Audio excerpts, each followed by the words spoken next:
एक बार की बात है। एक गांव में एक लड़का रहता था। वो लड़का पढ़ाई में बहुत होशियार था, लेकिन उसकी पढ़ाई नहीं हो पाती थी क्योंकि वो लड़का अपना घर भी चलाया करता था। वो रोज अपने खेत में जाता, दिन भर वहां काम करता और शाम को घर वापस आकर वो थोड़ी बहुत पढ़ाई कर लिया करता था। अब जब वो लड़का 12वीं क्लास में गया तो सभी गांव वालों को ये लग रहा था कि हमारे गांव से यही लड़का 12वीं में फर्स्ट आएगा, क्योंकि गांव वालों को भी पता था कि वो लड़का पढ़ाई में बहुत होशियार है। तो 12वीं का एग्जाम आया, लड़के ने एग्जाम दिया और जब 12वीं का रिजल्ट आया तो वो लड़का किसी कारण से एक सब्जेक्ट में फेल हो गया। जब गांव वालों को ये बात पता चली तो सारे गांव वाले उस लड़के को ताने देने लगे और उसका मजाक उड़ाने लगे। वो जब भी अपने घर से खेत की तरफ जाता तो उस रास्ते पर उसे जितने लोग मिलते वो सब उसे ताने देते रहते।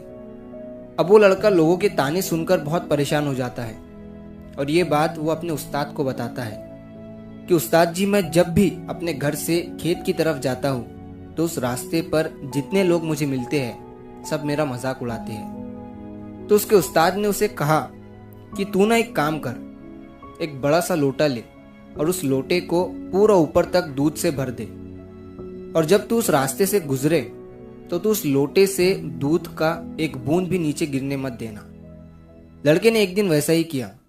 वो जब उस रास्ते से दूध का लोटा लेकर निकला तो उसका फोकस उस लोटे पर इतना था कि उसे लोगों की आवाज ही सुनाई नहीं दी। वो इतने ध्यान से उस लोटे को लेकर चल रहा था कि उस लोटे से दूध का एक भी कतरा नीचे ना गिरे। इसकी वजह से उसे लोगों के तानों की आवाज सुनाई ही नहीं दी। तो इस कहानी से हमें ये सीख मिलती है कि अपने काम में इतना ढल जाओ, इतना फोकस अपने काम पर लगा दो कि बाकी की चीजों का आप पर कोई असर ही ना हो। लोगों की आवाजें, लोगों के ताने आपको सुनाई ही ना दे। जैसे एक कैमरा होता है जो सिर्फ अपने सब्जेक्ट पर फोकस करता है, बाकी सारी चीजों को वो ब्लर कर देता है।